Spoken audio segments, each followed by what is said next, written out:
Hey guys, this is John, and welcome to another episode of the Meatgistics podcast. Now, for those of you watching on YouTube, you can see I'm not alone, but I don't have Austin. We've got repeat guests. Both of you have been on multiple times. The last time they were on together, things got a little bit out of hand. With that in mind, we are drinking IPAs today, but these are well-being non-alcoholic IPAs. So we were going to stick more to normal meat processing things. No, I just kid. Last time we talked to them, we had a bunch of great stories of Walton's back in the day, great things from customers, and we have some more information we want to pull from their heads. So I've got with me today Brett Walton, who is a CEO, owner. Do you have any other ones? CEO, owner, president of Walton's. And we've got Mr. Kurt Carter. Kurt is our, what is your title? Indentured servant. White trash, hanger on, begging for retirement. I swore these were non-alcoholics. Somehow he's already started.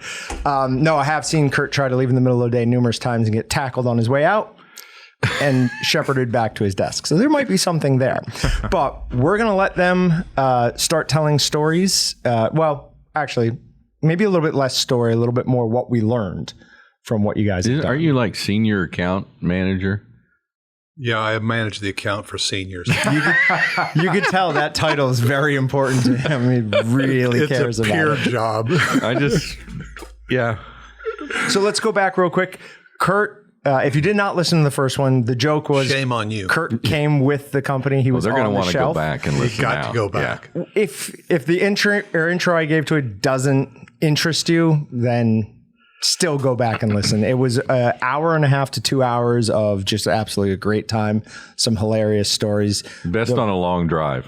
Oh, yeah, well, absolutely. That'll eat up the miles. Best with a beer. Favorite one and a long drive was either the llama not being a deer or the bull on the golf course. Hey, spoilers! They got to. They can go back and listen. I gave them two little tiny things from it. Right. Well, and I blew the story too because I said, "Do I tell a story about the llama?" Still, and then I stole the story. Yeah, blew the punchline. And then I blew one somehow saying, "So tell me about baseball bats and emus or something like that."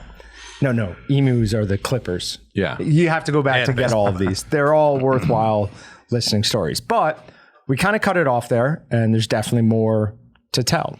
So with that in mind, I know you guys have talked a little bit about what you want to discuss today, so I will mostly turn it over to you, and I'll just act as the audience. Let's go. Oh, well, one of the things we talked about that we didn't get to last time, because you cut us off in such a short time, is, exactly what's on the table here in front of us today. Do you explain that to the people that are watching? Vienna or do we sausage. just kind of go ahead and eat? You can see where he scratched him on the side of the can. This is a ridiculous amount of lying from you. These are not Vienna sausages. So these are two flavors of sausage that are going to be at Bratwurst, which is on the 20th at our Wichita location. Come down, have a great time. Tons of activities for the family. Lots of things for kids to do this year. We also are selling a full lunch. Brett's in the dunk tank. Well, I was going to say, and the thing is, too, if they really don't like our podcast, Kurt and I both will be in the dunk tank, and they can throw stuff at the... And dunk us if they really hate the podcast. If they really don't like the podcast, I think it'd be Austin and I that they'd be coming after more. I mean, you guys are on it occasionally, and probably two of the better episodes. Your one episode, the one where you were both on, is our best performing YouTube one. Most people have watched that on YouTube. Not downloaded, but on YouTube. So they watched it. Yeah. Not just listened. They watched it. They watched it. They wanted to see you. Looks that drive that, Kurt. But what we've got here is I have a Philly Bratwurst that has Swiss cheese in it. And I've got Inferno Bratwurst with ghost pepper cheese. Now, the Philly has quickly become a favorite of a lot of Walton's employees when we're talking about like a somewhat traditional bratwurst, right? Like not anything that's going to burn your lips off or have like some real crazy taste. The Philly brat is one of the best smoked sausage, but it has nothing to do with the true identifier of as a bratwurst. Okay. Bratwurst has a very specific flavor profile. Yes. Okay. But it's on the package bratwurst. So I can put anything on it. cut us some slack. Really? here. Can you? Yeah. Do you remember off the top of your head what it has to be in it to label it bratwurst? I believe there is cardamom. I believe there is garlic, white pepper, and most of the time, sometimes it's even a veal product. It's definitely pork. Sometimes there's milk in it, but I know the bratwurst for is the a very- labeling requirements. I can get my labeling specifications. I just off the top of your head. I just He know wants that it off the top of your head. Bratwurst is a very mild sausage, Right, 'cause traditionally. And that's one of the things I wanted to talk about. And as I was pointing out there, the very good stuff which is the Philly. We've just had a chance over the last 25 plus years to taste a lot of unbelievable great products from small to mid-sized processors all across the country. Kurt and I both have been in who knows how many hundreds or 1,000 different plants and working with different customers. And we last time we kind of talked about crazy stories, but we've also, been around a lot of really well-run businesses that make great product that feed a lot of people in the country. And along with that, is also then the competition stuff, whether you're at a state competition or the national competition, which would be, state meat processors associations or the American Association of Meat Processors. And Kurt's done a lot of judging. I've done a little. Wurstfest is a great thing. Tell them about Wurstfest and how that works, Kurt. And get right up on the mic. Yep, just like that. Wurstfest is put on in Herman, Missouri, the third weekend of it's wintertime. March. I think it's the last weekend in March. And it's an incredible event. It's Herman is a German community. It's a wine area, a wine region. And they have a local competition that has two categories for amateur and professional. And people enter it. There's hundreds of entries, some of the most bizarre stuff you'll ever see in your life. And they're judged.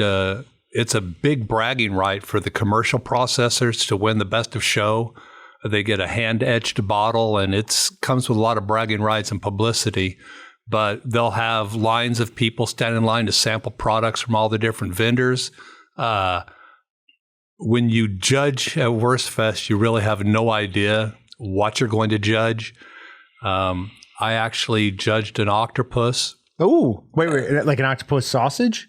No, it was an octopus. Oh, wow. Somebody had just taken an octopus, clipped the head off like you're supposed to, eviscerated it, and grilled it. And so there was a paper plate with an octopus on it. And so I got... We did octopus. I liked it. I thought it was good. This was too chewy. Was it? Yeah, and I played with it and waved to people walking by. We've got a picture of an octopus on my shoulder. I love your wound you're showing us too, by the way. Yeah, right before we started doing this, I was using a steel and I was very distracted and got myself. Wow, that's shocking. Isn't it? That's what I said. No, That you cut exactly- yourself. Now, Exactly. hold on a second. I do want some credit because it's been months since the last time I cut myself. Oh, I was going to say, this is Tuesday. You made it all the way to Tuesday this week without cutting yourself. We were talking about meat judging. I actually cut myself at a meat judging competition. And that's embarrassing as can be. So I'm trying to hide the blood, trying to find a Band-Aid, not ask anybody where the Band-Aids are, but very surreptitiously and dripping blood on the counter and wiping it off. But I was cutting snack sticks because when I judge snack sticks, you always want to open it up so you can see the entire product from top to bottom. And this one snack stick was case hardened. And it was like cutting through a piece of wood dowel. Yeah. And I was cutting it and it rolled. And I just made a nice little nick off the end of my finger. Fortunately, I went undiscovered and I lived. But that was embarrassing. And maybe some people got some extra moisture on their snack stick. Well, the iron content was up. Okay, so let's talk about judging sausage a little bit. When we're doing it for the retail guy at home, we don't really pay attention to what the interior of the sausage necessarily is going to look like. But when you're judging it for a competition, when you cut crosswise into it, what are you looking for? First thing you do in commercial judging, you always look at the exterior appearance first. So a lot of the sausages are judged fresh. So you get to see what the casing looks like fresh. You get to judge it by how the ends are, if they're clipped, if they're open, if there's a lot of whiskers on it. You can tell the particle definition when you look through it, and then they cook it.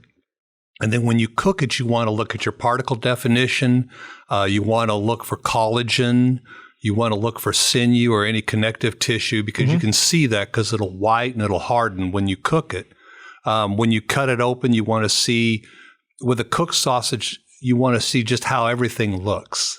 You know, if you say there's a cheese in the sausage, you want to see the cheese, but then you don't want to cut it open and have it be yellow. Right. You want to see a good balance. If it's a hot sausage, you want to see particle definition with the red pepper in it. You want to see, like if it's an andouille, it's a little fattier sausage, and you want to see the pepper in it. You want to see the fat content. You want to see that it's all bound together. But it's a beauty contest in a lot of ways. What about swirling? No? This is not something you guys worry about? Well, you're not going to see the smear. You'll see the smear in the fresh. Is that what you're talking about? He's talking about your horn. Yeah, swirl. And you'll see the smear on the fresh, but you won't see it so much when it's cooked because that grease and stuff is gonna cook out and blend in with the sausage. But you can definitely see it in the fresh state that's why we like to look at it fresh first, so you can see how it looks. You can see if when it smears, you've got that smooth texture, you've got that inconsistent texture, and you can tell either they used too small a horn, the product was warm. They may have mixed it too much for a fresh sausage. So those are the things you look at on the outside. So we were talking about all the great stuff. I do have to throw this one bit in on Wurstfest, and Kurt has a similar one from Wurstfest. So I judged it one time. Kurt's done it multiple times. And they assigned me and then the other guy that was doing it with me different classes, and one of them was Braunschweiger. And I love it. So I'm like, great. Well, we got to one and we cut into it, and I believe they have the two. They have the home processor and the commercial processor. This was a home processor one, and I cut into it, and the inside was running out. Oh, and I was like, oh no! And that sounds really terrible. It was really terrible. Yeah, the rest of them though, oh my goodness, I'm just sitting there eating piece after piece of it. It was awesome. Do you like your Braunschweiger to the point where you can spread it? Or do you want it to stay and it's just round form even if you hold it?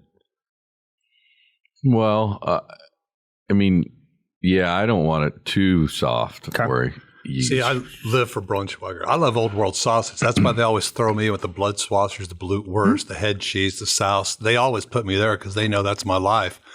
But I like a nice firm Braunschweiger. I don't like it with particulates. I don't like it with pistachios or anything. Right. Yeah. I agree on that. I always go to the Braunschweiger table and argue with the judge. We have fun every single year. We sit there and get in fights. He looks for me to come over and pick fights with him on it. But I had one like Brett that all I did was took a knife and poked a hole in the top and squeezed it out. And the guy at the head of it goes, yeah, you don't have to do that one. But the thing about Wurstfest and Brett and I, when we first started in this business, we'd have people from Missouri say, hey, I'm hanging some sausage in my garage. And I'm like, yeah, you're an idiot. You're going to kill people. That's the craziest black magic thing I ever heard. I didn't know people did that. Well, now we're judging it at Wurstfest. So that's back in the 90s? No. Well, yeah. When I first started, right. Yeah. And that's retail guys who are doing that? Yeah. So growing up in upstate New York, all the old Italian men hung their sausage in the basement from like September to whenever it was done. And I just thought that was fine until I started working here. And I was like, oh, no, that's like really, really bad. Now, that time of the year in New York, it is probably the correct temperature for it, but it's a total crapshoot. It's a roll of dice. Yeah. Well, it's really, really great, or maybe not. Or someone's going to the hospital. Yeah. I've got commercial customers in Missouri that do it professionally. I've got one that even has a HACCP so he can sell it. And when they do it, it's beautiful. Right. It's so good. But I got stuck judging the amateur class of sausage, and you could drive nails with every single one of them. I'm not a fan of smoke. and they were all so heavily smoked. Your hands stunk like smoke for a week. It was worse than diesel fuel. They were all so hard. And I'm judging with probably one of the premier meat men in the United States. He's one of the few Americans that's got to judge at IFA in Europe, a gentleman named Ed Woods. Okay.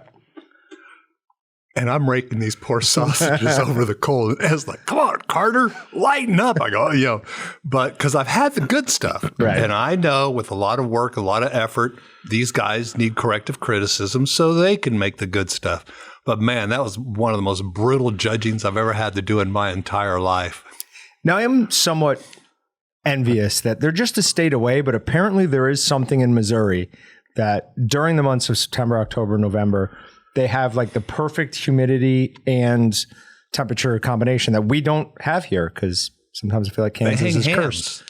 They'll hang hands. They hang everything over there. Southern parts. Missouri. Southern parts of Missouri? Yeah. Okay. Well, Southeast. South of 70, yeah. guess I'm Yeah. not. Because I don't know if they do it Southwest. I know Herman Southeast. and Washington and Swiss, they all air hang, and so does Lyon, and they're all south of 70. Yeah. So there is something about the temperature and humidity and everything down there that makes it Perfect for it. But So what do you get for judging? Like you arrive at an event, I Fat. assume they've asked you wine ahead of time. Okay. wine.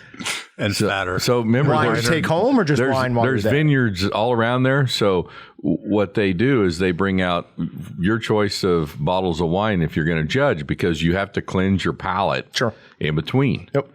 And which can be a very dangerous thing if you imagine. just go ahead and have that sip of wine. So it's better to have a bucket there and spit it out, Right. which seems kind of strange to be spitting out wine, but you can do it with apple juice too. But the wine is there. So Every year. some for you, some for me. There's no way I'd be able to spit it out. No. That would end poorly. And I can, most wines, but my favorite wine is a Norton, and it's expensive wine from that region, and it's a grape from Missouri. One year, the lady in charge thought she was doing me a favor. She hid 2 bottles of Norton under my chair. I don't have good filters. They were for me to take home. There was no Norton left for me to take home. Drink it all right That there. was the year that Kurt showed the shiny side of his honey. There's always one judge that does. I was telling Brett that we were talking about those dry-aged sausages. The first one I'd ever had, a customer gave me. And you learn after a long time, sometimes you don't take things from customers. And he gave me this sausage wrapped in aluminum foil. I'm like, that's interesting. I said, should it be refrigerated? He goes, no, you don't have to refrigerate it. Okay. So I drove outside of town and got a knife and I cut it open, and it looked scary ugly on the inside. So I called my friend Mike Sloan. I said, Mike, you know those sausages you make? Yeah, I got one that's red in the middle, and when I cut it, it kind of pulled apart like connective tissue. And he goes, yeah, coyote chow. Throw it out the window and just keep going. What was the word you said there? Coyote chow. Oh, coyote He chow. said they had dried it too fast, and so it cased hardened, and it kept shrinking and contracting from the outside, but it's sealed so the inside wasn't cooking anymore. Right. So that's important. What case hardening is, it's not as simple as the casing hardening. The outside of the meat either cooks or dries too quickly, and you can no longer effectively pass heat in or pass moisture out. So you have that. You have something that's overcooked or overdried on the outside and can still be raw on the inside.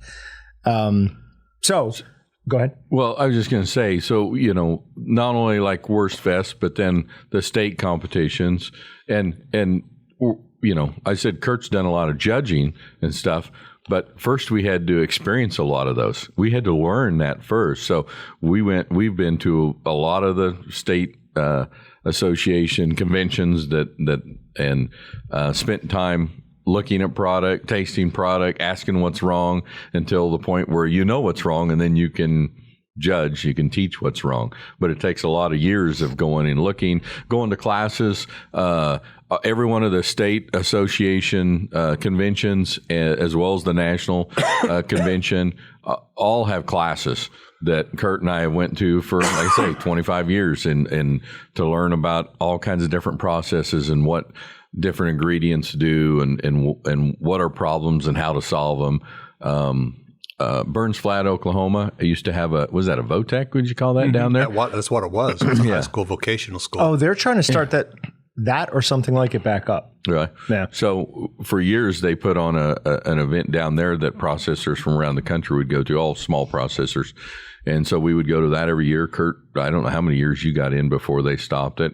I think it was 10 or 11. Yeah. So I had a lot of notebooks. Yeah. So, and that was like all day Friday, all day Saturday, and wrap up Sunday morning type deal. That was a great learning experience for us because there was a lot of really experienced processors there.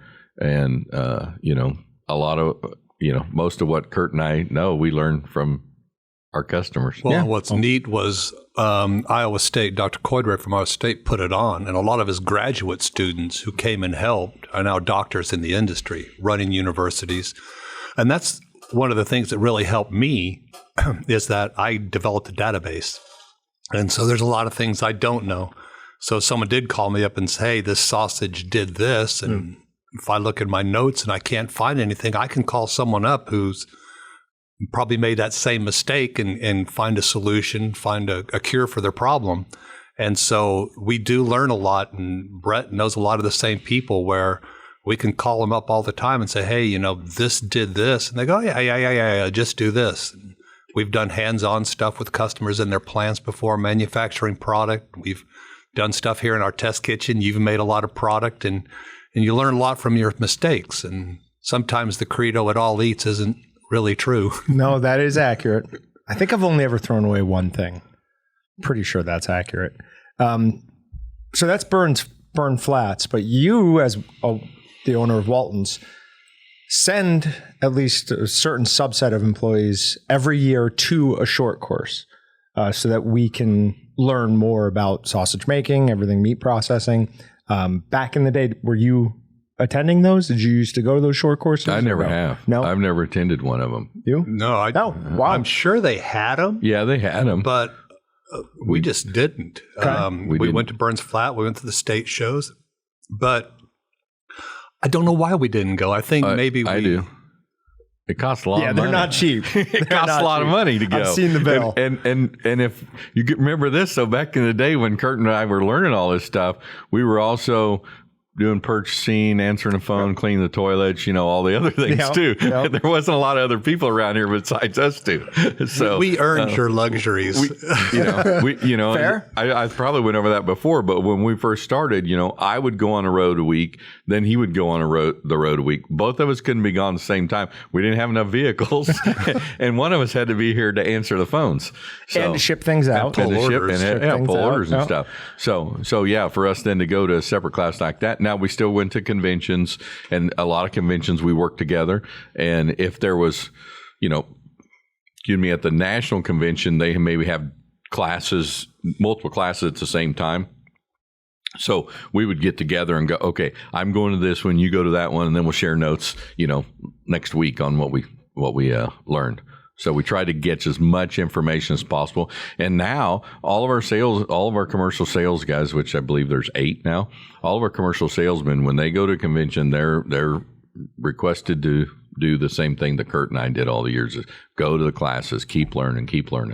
Yeah, you told the story of the first time you went to a convention together, and while everyone else went to a class, you guys had your combo competition. Olympics or whatever. Whatever you want to call it. And then you came back and they asked you questions about it. And you're like, oh, whoops. Should have been doing that. Yeah. Yeah, but you should have seen me hit the anthill.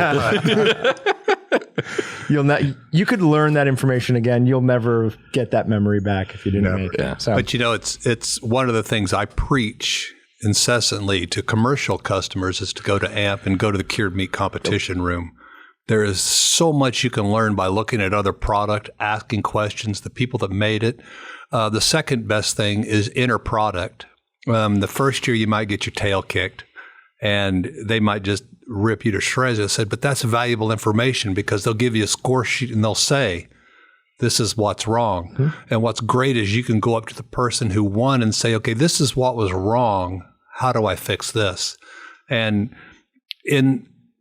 there's a lot in the commercial world to a good-looking product because people buy with their eyes. and how you package it and how you present it. And that's what you can learn from these meat competitions. That's what you can learn by talking to the judges who do it. And in the retail world, maybe not so much, but you still want to put a good looking product out Absolutely. there. You still want to brag and thump your chest. Yep. That look at what I did.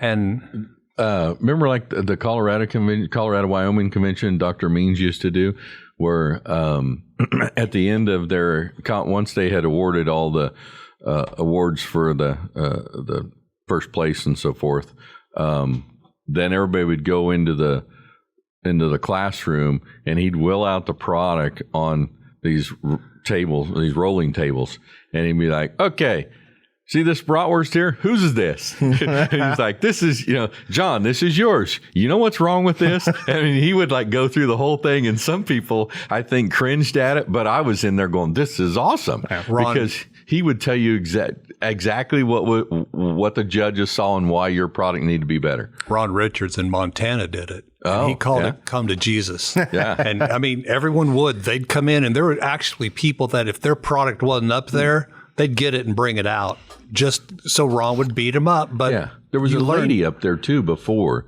Maybe you didn't go up there then. There was a lady before Ron. She was from Montana. It was a state or Montana. She's in charge now that Ron passed away. Jean Ann. Yeah, she was in on that too. Yeah. But you know what? Hey, that's how you learn anything. Is you make you do your best, and then somebody critiques you, so you can get better. That's absolutely. Isn't that what our customer? That's what the customers do. I mean, that's really, if you're manufacturing a product and putting it out there, your customers are kind of doing that to you. Hey, this is what I like about the product, or if they don't buy it, you might want to ask why they don't buy it, or if they don't buy it again. Back. Yeah. Right. If they don't bring an animal back to you. Yeah. Mm-hmm. Yep. I imagine repeat business for our commercial customers is the name of the game. You have to have those people keep going back. The cost of acquisition for new customers across all businesses continues to go up. Now, I had that conversation with Travis last weekend. Have you listened to that yet, by the way? No. Flush? Oh. I have not. Interested with your reaction to it for numerous reasons. Great. He let me get a little ranty in the middle, but don't worry about it. I'll call him. Just listen to it first. He did fine. But one of the things on that podcast that we talked about was how far out commercial customers are booked. He asked me, is it still as bad as it was? My response was no, it's no longer, it's not like 2 years anymore. Did these come in, or do you have an advanced one? Sorry about that. Brett has a Meatgistics tumbler. Are these in stock? No. Oh, okay. You got an advanced copy. It's a special. That makes one. sense. Okay, I'm okay with that. Okay. So, sorry, we were just talking about cost per acquisition for a new customer.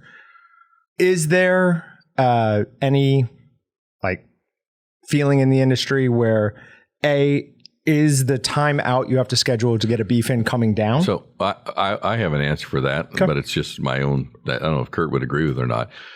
It has come down from what it was, but I think that was not a real number, because what was going on was I was calling you and going, "Hey, can I get a beef in?" And you'd say, "Yeah, 18 months from now." I go, "Okay, well, put me on the list." Then I call Kurt and go, "Kurt, when can you get me in?" And he'd say 16 months. Well, I'd keep both of those. There was a lot of that going on. And I think now it's still like a year for a lot of people, but it's not for everybody. But a year is doable. Right now, I can tell you 3 different stories. I've got customers that'll take a beef tomorrow. That I've got customers that are scheduled out 1 week. There's kind of a obvious reason why they are. I've got several customers who aren't scheduled out after the first year because they refuse to be. They're not taking any beef. Okay. Almost all of them said somewhere around the middle of December they'll open up for 23. I've got 2 customers right now that I've talked to recently that are scheduled out July and August of 23.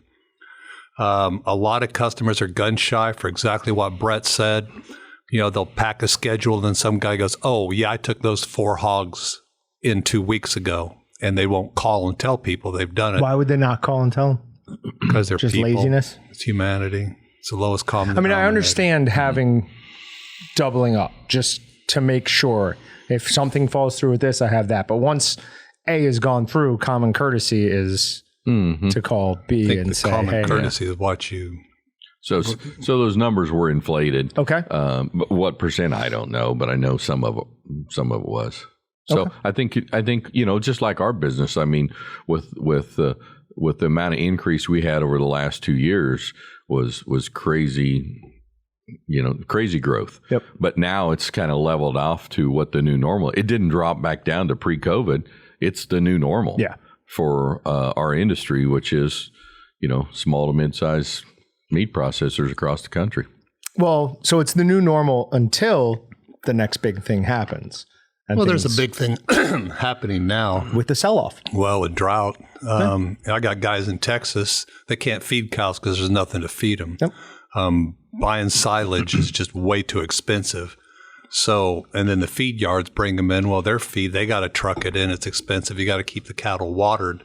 And so the drought's starting to affect some of it, only in the fact there's nothing to cut. I know that some people are experiencing that, trying to bring animals in early because they can't afford to feed them. Yep. So they're looking for the earliest slaughter harvest date that they can get because they can't afford to feed the animals anymore. Guys I've talked to said fair numbers were down. And they didn't know if that's just because people don't want to mess with raising them or kids don't want to raise them. But I had a lot of customers tell me that the numbers they bring in from fairs were lower than they usually are. And I'm shrinking. Yeah, you are going down. No, I'm fine with it. Stay. It's starting to feel tall. I'm still up. Kurt realized there was a problem when he was looking up to Yeah. me. He's like, "Oh, that's not ever I accurate." just kept noticing, like, wow, this is weird. I think I'm watching it happen again in real time. Yeah, So I'm too fat for the chair. we do have to replace those I chairs got a long load term. limit on it. But okay, so Oh, we can fix it. We'll just put a 2x4 under it. Nobody will see. we're having a sell-off, a large portion of the cattle herd right now. It takes 3 or 4 years to, in optimum conditions, to reestablish those numbers. In those 3 or 4 years, there's going to be some real interesting things happening. That we see that over the last 25 years. I've seen that happen over and again. It goes up, goes down. It does not affect overall the whole country, small processors. Yes, it does. This pocket over here, and then it's this pocket over here, and then it's up here. And, that's always going on where guys get slower, but some other guys somewhere else in the country get busy. And for overall, we don't see the big change like we saw it during COVID. That was unusual. Could there be another unusual event? Could be. No. But I wasn't expecting that one though either, so I'm not prepared to double again in the next few years. So No, I tell people all the time that from the beginning of COVID and then 2 years out, it was basically white knuckle time around here. Everybody was just trying to not let things fall through the cracks or fall apart. So somebody asked me the other day, we advertised with them. He's like, how has business been? And I was like, it's slowed down a little bit. And he's like, you don't sound terribly disappointed about that. I'm like, well, it's nice to sell things, but it's also nice to be able to plan and, address issues. well, for many years we went through. We're a seasonal company because we're the busiest from September through January with wild game harvest. The rest of the year, just normal beef and pork and those kind of animals. So we've always been kind of seasonal, slow in the spring and the summer, and then ramp up for the fall and the winter. What we saw the last couple of years was there was no spring and summer. It was just crazy all year round. It was just crazier than crazy in October and November. So we really had no time to just kind of catch our breath, and we always, had fought real hard, worked real hard through October, November, December to fill orders, take care of customers. And then we typically would have some discussions about February and March about what didn't go well, what should we do better, those kind of things. And we wound up there for 2 years. We almost didn't have time to do the step back and go, okay, how are things going? Because we just kept getting hammered. Yeah. When I started here, the first 2.5-3 years I was in customer service, during those slow seasons, we would have projects to work on that were not necessarily related to customer service. just to like have work for us to do, Right. so that we wouldn't have to go from 3 agents down to 2 or whatever it would have worked out to. The post-COVID world looks like that's not going to be as much of an issue. Brett will remember this because I was talking to a couple old timers. They remember it used to be in the old days, lockers would shut down for a week in July. Everyone took vacation at the same time. They'd do maintenance, then they'd open back up at the end of July. Last time, one guy goes, "Yeah, we don't do that anymore. You take a vacation and then you take a vacation." He says, "We can't let people off at the same time." And he's just the same thing. It's just a new world. It's a new lifestyle for us. And he goes, "We just haven't slowed down." Well, our customers doing well. We have an interesting relationship with our customers because obviously we want them to do well. As they continue to grow, we continue to grow. When we're talking about these burn flats classes, can you think of a few specific things that you learned at those classes? Is classes the right term for burn flat?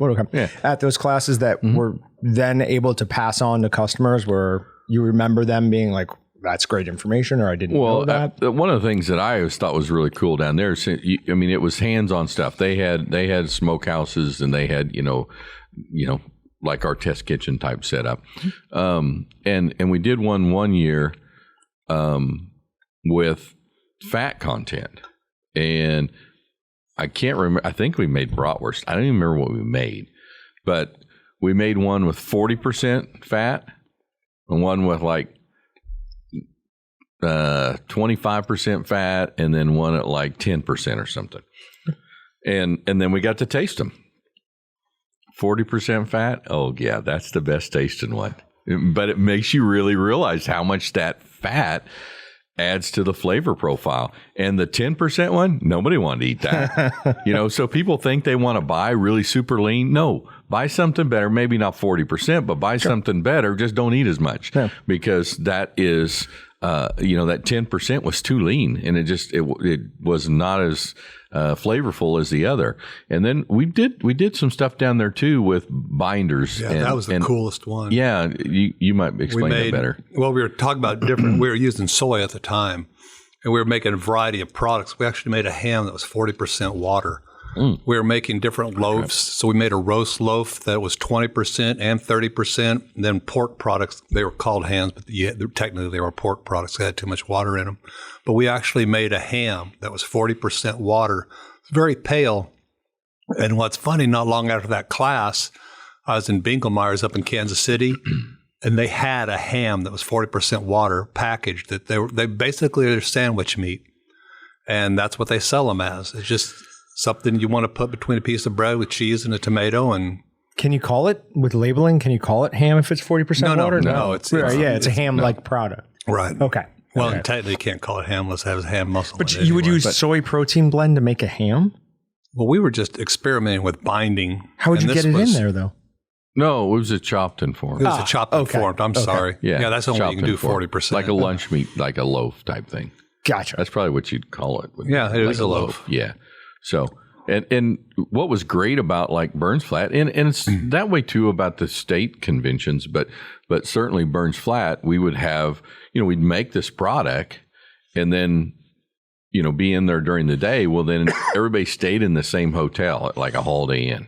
So we'd go back to the Holiday Inn then, and then everybody would meet downstairs.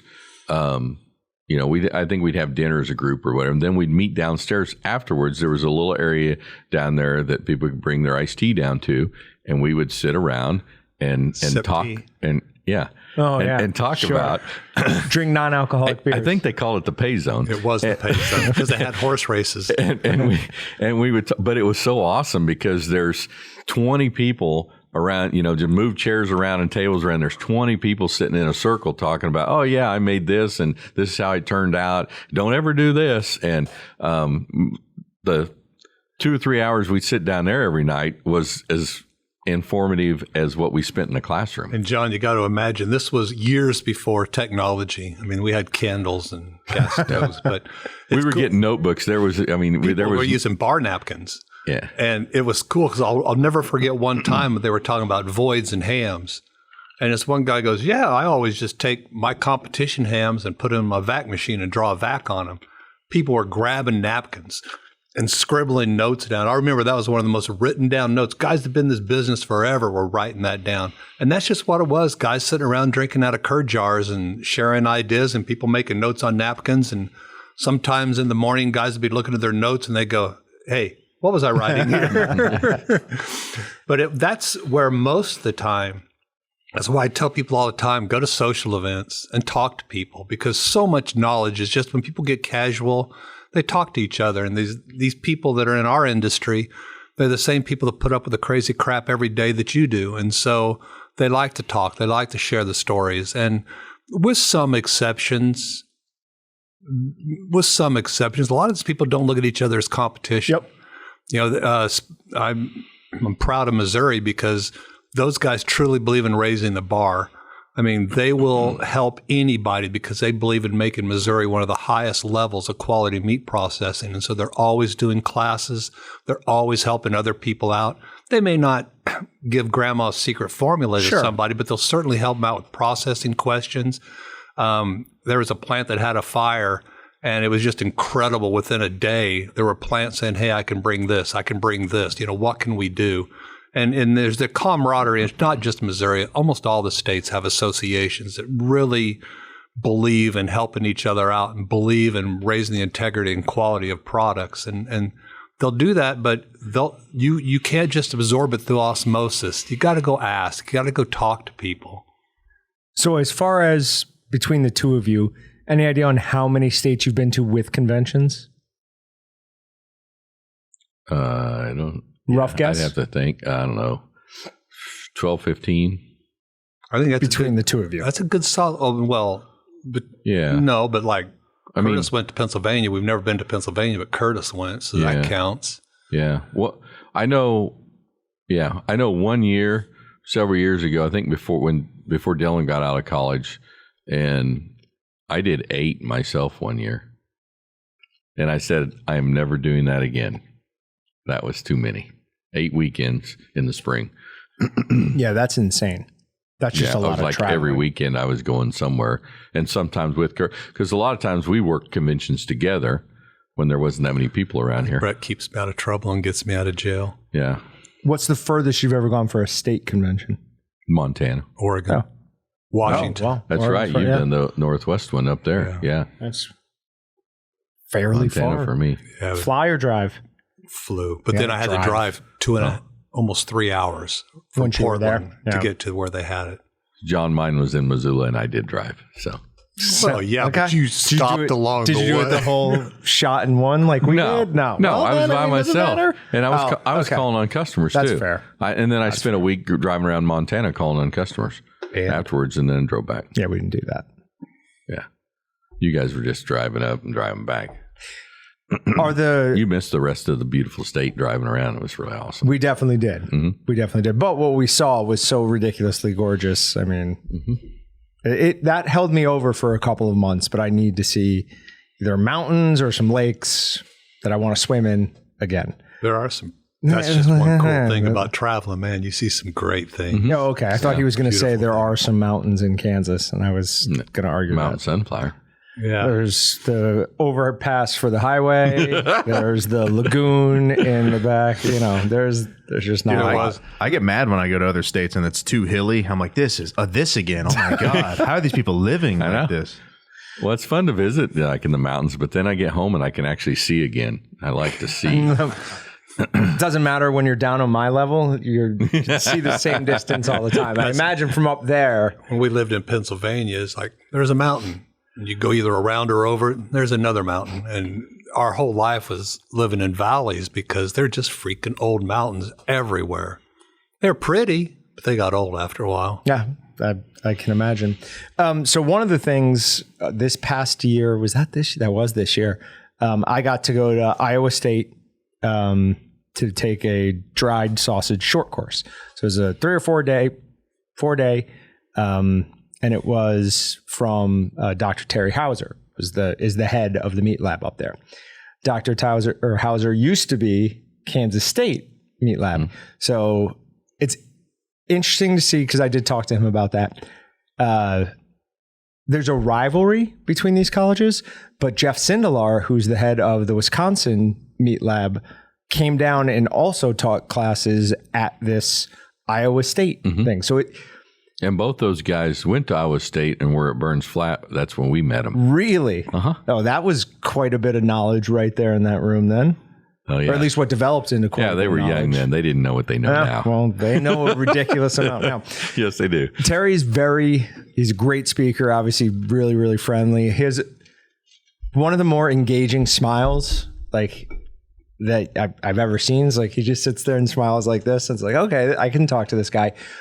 But Sindelar is like a computer. Like he just keeps shooting out that information. I'm like, man, I can't write this fast. Well, and Sindelar, I love Hefe. We've been friends Great forever, but he speaks that way continuously, even when you're just talking about tractors or old songs, where Hauser, for lack of a better term, is one of the best street-level teachers, professors you'll ever meet. And he brings it down to where you can understand it. Still technical, but it's accessible. I went to a 3-day class at the University of Wisconsin. And I think I would have rather had your 3-day class at Isle with Hauser. Trying to understand what he's talking about. Yeah. You have to have a good base knowledge to understand what he's talking about. Yeah, I think right off the top of my head, there's 3 of the guys that came through that program that at Iowa State that were teaching down at Burns Flat that are running universities now. One's Iowa State, one's Wisconsin, and one's Penn State. So you're familiar with like the coaching tree, like Nick Saban's coaching tree? Yeah. So there's almost like a Burns Flat? Yeah, Dr. Cordray, who ran Iowa State for many years. Yeah, it's Dr. Cordray's tree. Huh. Well, also, and there's other people. It was also because he had at the time, one of the premier doctoral programs in the United States for meat science. Is it, my understanding is it really is Iowa State, Wisconsin. Those are kind of the premier meat labs in the country. Is that Jonathan's accurate? putting together a heck of a program at Pennsylvania. Well, I mean, they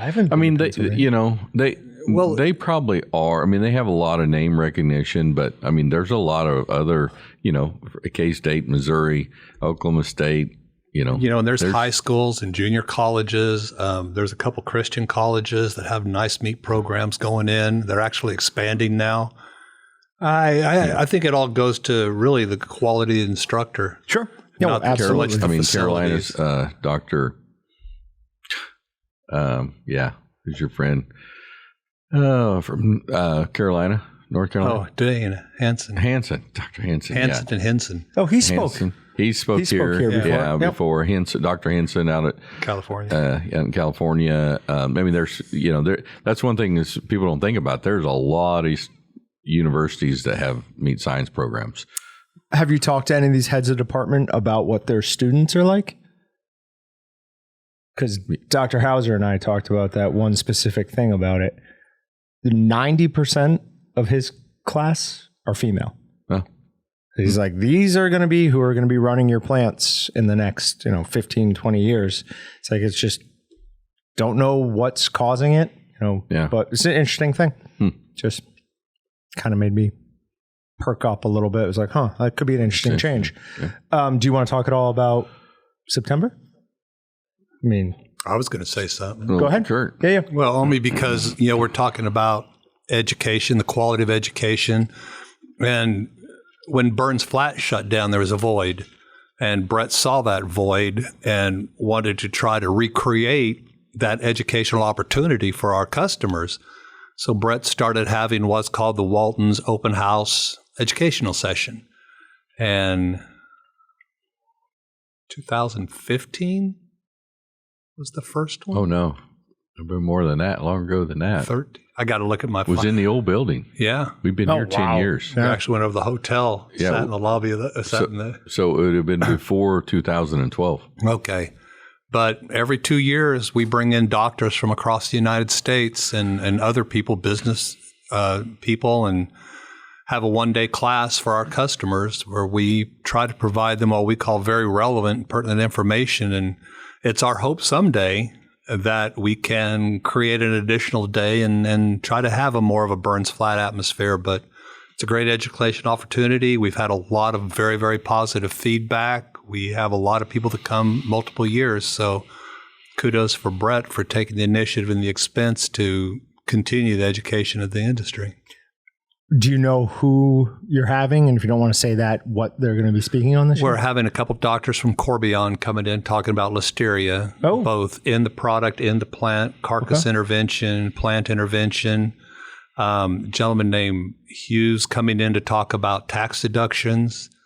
We have Dr. Hauser. Good. He's coming in about most of his economics, carcass economics as far as harvesting, how to cool it. Some parts of the carcass don't need to be aged for 14 days, and people are actually doing different things with having carcasses and quartering them and bringing different parts out earlier to process, so you utilize cooler space. Abby with AMP has come in to do some of the final updates on Appendix A and B because that finalizes in December. And we have the gentleman who owned Walnut Valley coming in. They took a dilapidated plant, made it a premier meat processing plant, opened a couple other meat markets, and talking about expanding your business. And one of the things they're going to talk about is, and Terry's going to talk about it too, is just making sure that you understand what goes into a product before you price a product, so that if you're putting labor and cost of $5 into a sausage, you can't sell it for $2.55. Right. So it's going to be an interesting class. And again, we always try to have a business class. We always try to have a plant come in. Again, we always just try to look at listeria has been popping up continuously. We're having stories about listeria problems. So we really wanted to address that. And it's a multifaceted problem in that, come in on a carcass, it goes on the floor, you drag it with wheels or feet to other parts of the plant. If you're not careful, then it gets into your food products. So we really wanted to cover cradle to grave on listeria and make sure we cover that. So should be an interesting and valuable session. It sounds like it. Now, you have a hard out in a couple of minutes. Is that correct? Is that still accurate? Oh, okay. I just didn't. I wasn't going to go on for 2 hours. Okay, we will prevent that. But I do have a couple other things I want to talk about. But it sounded like you were about to say something before I pointed at my. No, I was just going to say that Kurt's credited me for the idea. I don't know if that was true or not, but he does all the work and puts it all together. It's the best way to do it. So yeah. So you did a really nice job there of explaining the pattern that we try to follow every time we do this is one of our processor customers to talk about what they do in their place, somebody from a university that can talk technical stuff, somebody from the manufacturing world, this case the guy's talking about listeria, and then somebody that would teach a business deal. We've got a guy coming in and talk about some depreciation things that maybe some of our customers are missing. Okay. So we try to touch all those four things, and then we bring in different people almost every time. We've got a few. Terry's actually done it before, so we've had a couple of people do it after several times of them not being here. Then we might ask them to come back in again. But fortunately, we've been blessed with knowing a lot of people in the industry after 25 years. So we have a pretty good number of folks that we can draw from to bring cool, in and talk. We'll actually have doctors go, "You doing it this year? Mm-hmm. Can I do it? Yeah. Is it my turn?" Yeah. So since it's getting to be that time, 2 times ago when we did it, the first night we have a dinner prepared for the attendees in the back, put out some tables, everyone comes around there and eats it. So 4 years ago, because we do it every other year, I injected a bunch of brisket with Pa's Black Bull, put it in a vacuum tumbler, and then smoked it. Unfortunately, I wasn't able to be here to try that. But one of the things I hang my hat on is your father telling me that was the best brisket that he's ever had. So I will He lies. Never forget drunk. that. He was stone cold sober. He was not drinking. My dad wouldn't have been drinking. He didn't have his teeth in there. He was dead serious. He said that was the best brisket I've ever had. I said, it was all me. It's that it wasn't easy. The seasoning or the equipment. Isn't it? It's that easy with Paws. Just love. Paws can make you look so much better than you are. I know. Okay, then another question.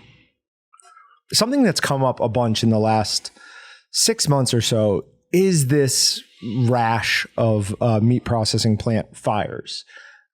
My take on it has been fairly consistent. The numbers kind of look alarming, but I think there's some manipulation on going in and what's being included with it. I think it's just the system has been stressed to the point where people are overworked, understaffed, and probably just haven't had time to replace equipment. I haven't even heard of any fires. Black helicopters and PETA. Wait, are you serious? You haven't even heard of this? There's been a rash, but what you find is, and I'm making this number up, but you're going to find the majority of the fires happen in smokehouses. Creosote buildup in older smokehouses that use a lot of hardwood or a lot of sawdust. They don't clean the pipes out well enough. Part of what you're saying is true. They're running the snot out of them. They're running, well, that's going to heat them up. And that's where you find a lot of your fires are happening, or in smokehouse flues where that creosote will drip. I had a guy burn an oven up, but it was an older oven that had a lower heat pan. He had a bunch of fat hams in it and just greased it out and blew it up. I guess we did have one in Kansas, and it was a smokehouse issue. Bonita? No. Clay Center. Oh, Bonita. Oh, yeah. Yeah. Bonita's blew up. It was gas two. blew her across the plant. We sold her an oven. It was gas? Mm-hmm. Yeah. So, yeah. In my knowledge that I can think of in the last, however many years, almost every one that I know of was a smokehouse. I mean, obviously, but that does goes, make like sense. I said, it does play into your theory, though. A lot of them are over, they're running them nonstop, and so that stuff's getting hot. And so I think. Probably what people should just remember is if they're worried about that, call us up and buy a new smokehouse. That's the best plan. Yeah. But it's small ovens too. I had a customer burn up a Pro Smoker. Same thing. He had it overloaded with bacons. And it just greased up and started a grease fire. I mean, you got to know the capacity. You got to keep things clean. Yeah. Yep. Jumping back a little bit, you said you made a sausage with 40% fat. Mm-hmm. So my understanding is that anything really too much over 30%, your fat's going to render out for the most part anyways. Do you remember doing anything specific to? No, it was a long time ago. I don't remember. Okay. It was a smoked sausage. It wasn't a fresh sausage, and so it was mixed really well, and I'm sure there was a binder in it, too. Must have been a binder. Yeah. I did that to the queen. I made her a 10% sausage because she wanted it leaner. She cooked it and said, it's just too dry. And yeah. So I convinced her that fat's good. So my wife, used to be a vegetarian. She was the enemy when I first started working here. I now have her eating steak, so I've won for the most part, but I can't get her to eat sausage. She just refuses. I think she can't get around it mentally for some reason. So she buys these like fake sausage things, right? Like kielbasa. And I told her that's not going to be available for much longer. Like you're not paying enough attention to what's happening with food or with supply chain stuff. That is going to be removed from your diet. They're not going to sell it anymore. Sure enough, it happened. I kept the package. Have all the ingredients. I'm like, I could make this. Like, I can make this for you. No. Like, wait, I can make it taste just as good as that. You can make it all out of beef, though. I can make it out of the nonsense ingredients that she makes it out of. I mean, I can do it. She's just not. My daughter's willing wanted to try turkey it. sausage, so I made a sausage using turkey skins and dark meat. They didn't like it that much. So I made another sausage using white breast meat of turkey and pork fat. Mm-hmm. They really liked that that's one. It. Yeah. That's then it. they really got pissed when I told them there's pork fat in it. But I mean, pork fat's magic. When I teach those classes, I tell people there's an equation that salt plus fat equals flavor. And if you ever will make a good turkey sausage, use turkey breast and pork fat. It's incredible. There is no substitute for it. Every wild game sausage I've made that's been like really, really good. And I'm thinking specifically of pheasant and goose and deer. Always add pork fat. It's just nothing else replicates it. It's just not as good. The beef fat has a place. Not a lot of it. I mean, if you blend it, but beef fat holds a lot more water It adds a little more density. So if you're using a lot of softer meats, I don't recommend ever making a sausage out of 100% beef fat. But there are some properties of beef fat, if used wisely, can contribute. I like making sausage 60-40 and leaving a little extra fat on the beef and then using almost all fat pork trim for the pork part. But I poo-poo beef fat a lot, but there are places for it. So if you are making a 60-40, what cuts from beef specifically do you like? I use everything whole muscle, just anything, so whatever I can get. Doesn't matter? Yeah. Okay. Just we don't get roasts anymore when we process our animals, so I'll just see what's marked down at the grocery store and go, this is going in the grinder. It could be anything. It's usually brown and greasy or brown and runny and marked down, and it's sausage. Tastes just as good. Yeah. Yep. There's still life in it. Sausage absolutely is a huge part of the meat industry. We take all of these, they take all of these less desirable cuts and make a product that feeds millions of people a day. Well, it depends on, and that's what you got to be careful with. When you feed the masses, you're extending it a lot. You look at the label, and it's a lot of mechanically separated. It's blends. I try to tell my customers, when you're making a sausage, think of it as a roast in a casing. Try very hard to sell it as a roast in a casing. Now, if you're selling an economy sausage, then blend it. Extend it as far as you want. But you got to understand you're selling quality, and you got to differentiate yourself. Can you talk a little bit? You're saying blend it, but I don't think a lot of people understand what you're using pork, using chicken, using trim meat instead of the whole muscle itself. You're just blending different products. You're using an extender, a binder of some type. Look on the ingredient deck and you see water start to climb up a little bit higher. Sometimes it's so much where the water actually has to be broken out and listed on the label separately. But I really emphasize to my customers, it's a roast in a casing, and keep that mentality. That's what I do when I make it. You get a nice bite. It's going to be consistent. And I can tell my lovely wife, this isn't, Oscar Mayer. This isn't. Right. Sorry to Oscar Mayer for underwriting this program. Apologize to Patrick. He's a huge bologna guy. I'm a bologna guy. No, but see, I like bologna, but I have a customer I buy it from, and it's roast in a casing. Bar-esque kind of guy when it comes to bologna. So you take that Oscar Mayer noise. I love fried bologna. Gee, many Christmas, that's good. It's probably like the Bud Light of bologna, though, right? So it's like we're all used to the flavor and maybe don't appreciate it, but to replicate it on that scale and quantity, right? Probably very difficult. So, yeah. I would imagine. And I I've got a formula. I want to make bacon bologna. And I've got the formula for it, but the math is a pain in the butt. Yeah. Trying to break the belly down and then making that part of the meat block. So the bacon's already been injected and but not cooked.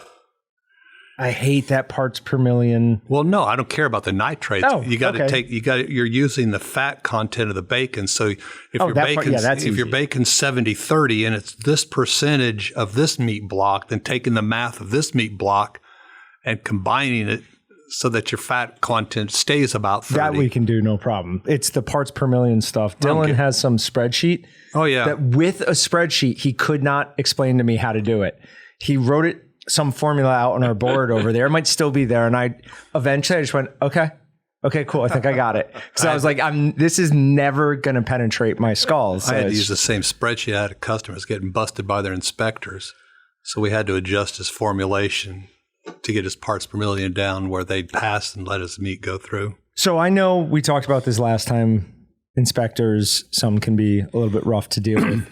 Do processors have any recourse against that? Do they have someone they can go to and be like, hey, my inspector is really being overbearing here? Well, Brett and I had the same line all the time.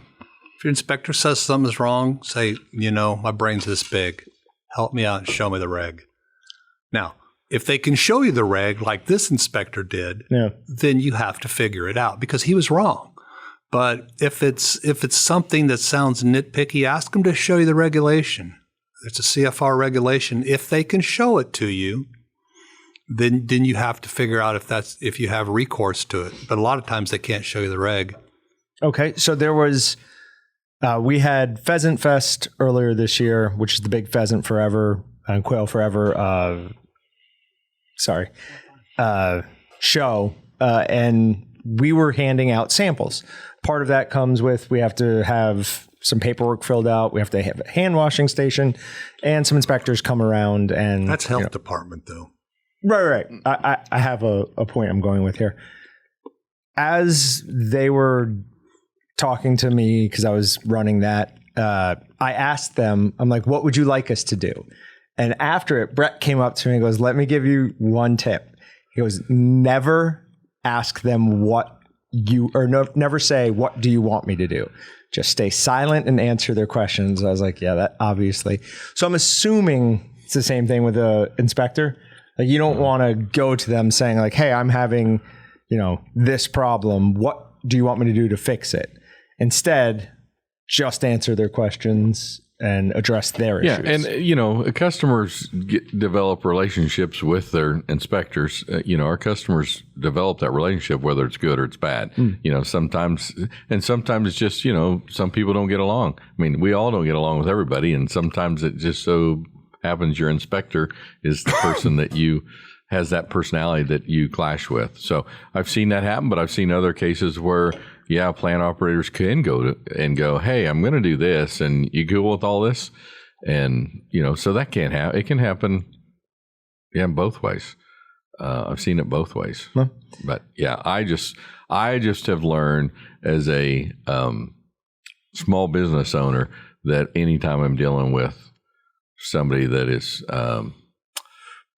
some kind of a inspection, that I try to not give any more information. I just answer their questions. Because as a small business, and anybody out there that's listening that has it knows, it's whether it's health inspectors or fire inspectors or whoever, it's better to just kind of keep quiet.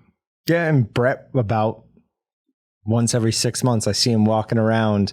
I'm coming into the studio kitchen and looking on the ground. He's looking for extension cords that are plugged in permanently, any like space heaters. So you keep an eye on that. Now, obviously, you don't want your building to burn down. He's looking for space heaters. It's too tight to pay the electric bill. No, that's not accurate. That is not accurate. Okay, so as far as being our target customer, which is the small mom and pop butcher shop, processing plant, that type of thing, to build a knowledge base, what are some of the best tips that you could give? Is it really join AMP, go to classes? Well, that's the first thing I can think of. Okay. Yeah. And then join your state association. State association, and then AMP, and obviously use us. We developed this. You get to spend a lot of time helping the home processors and helping them with knowledge. And part of that, though, is with commercial guys too, that also watch some of the stuff that you put out through the whether it's the videos or live streams or whatever, and answering questions. But all that's probably not true, all of it, but most of what you're talking about, you picked up from somewhere else in here that somebody else has picked up from going to all these classes that we went through over the years. So, there's a lot of information that's available. A lot of information is available from us, whether starting out watching the videos that you've done online that we put out there, and then certainly if they're a commercial customer, they'll have a salesman assigned to them, and there's a lot of guys in that sales office that have a lot of knowledge too. A lot of years of experience in there. Yeah. A lot of my customers watch Meatgistics. They get a lot. And I even tell people, if you got a question, look at this. I can tell you how to do it, but why don't you pull up that topic on Meatgistics and they'll show you how to do it. But like Brett said, and the other thing I try to encourage people all the time is look for your state universities, the meat labs. A lot of them will have classes. You just have to avail yourself to any opportunity you have to learn, because it doesn't happen all the time. So when it does, it drives me crazy. A guy goes, I can't take off. Really? You know what? You can't afford not to take off. All right. Yeah. Short-term expense, long-term, going to save you money. Yep. But that, unfortunately, is the way it is. So this year, everything all has been sent out. Everything, I assume at least, all spots are taken for... No, still got spots. Take anybody, everybody. How would one go about? Well, you're not taking anybody and everybody. Oh, it's reservation only? Yeah. Or, it would be for commercial meat processors. Okay. Somebody that's this is in definitely for full-time, commercial meat processors. and then they would need to get a hold of a salesman and talk about it. Okay. Mm-hmm. Yep. That makes sense. Yep. You wouldn't want anyone in off the street. Well, but it's also the subject matter, though. Yeah. This isn't applicable to a lot of people off the street. Right. This is specifically designed to commercial processors. See, that's what somewhat worries me, because you've told me that before, that some commercial guys watch some of the Meatgistics stuff. Like, that is definitely more geared to the home, like the amount of water that we add, the ingredients we use. The basics apply to both. Yeah, I mean, But how once you're you mixing it, how you're stuffing it. There's Right. a lot of the and the additives true. and That's the stuff. When you same. guys talk about erythorbate, when you talk about citric acid, I mean, there's just a lot of good, valuable information you provide out there that it's the starting point. It's a launching point. Well, and I've had home processors ask me about what judges look for in competition. They're not going to enter their product in competition. They want to make a really good looking Right. product to share with their family and friends, so their friends can go, that thing looks amazing. You know, and it's simple things like a home guy. You know what? Maybe you don't care, but maybe you don't put the product so close together in a smokehouse they touch. Maybe you keep your hood clean so it doesn't drip on it, because you do want to thump your chest and say, look at that. So you can teach them how to make a better product, teach them how to hang it neatly so it smokes evenly and consistently all the way through.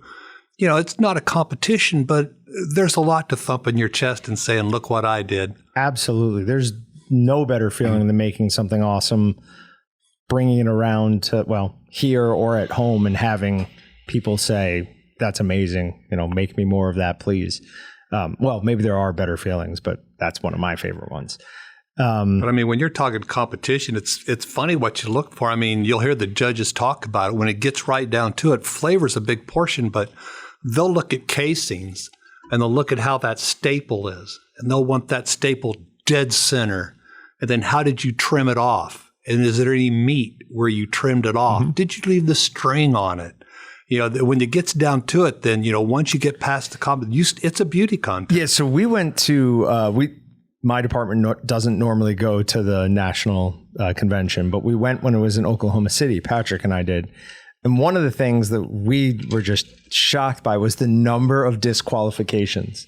How many people were disqualified for not following like some small but obviously important to somebody rule? Well, it's the weight. You know, and it specifically says it's not like you show up and they go, oh, by the way. They're very specific in the rules. So things have to be a certain length. There has to be a certain quantity.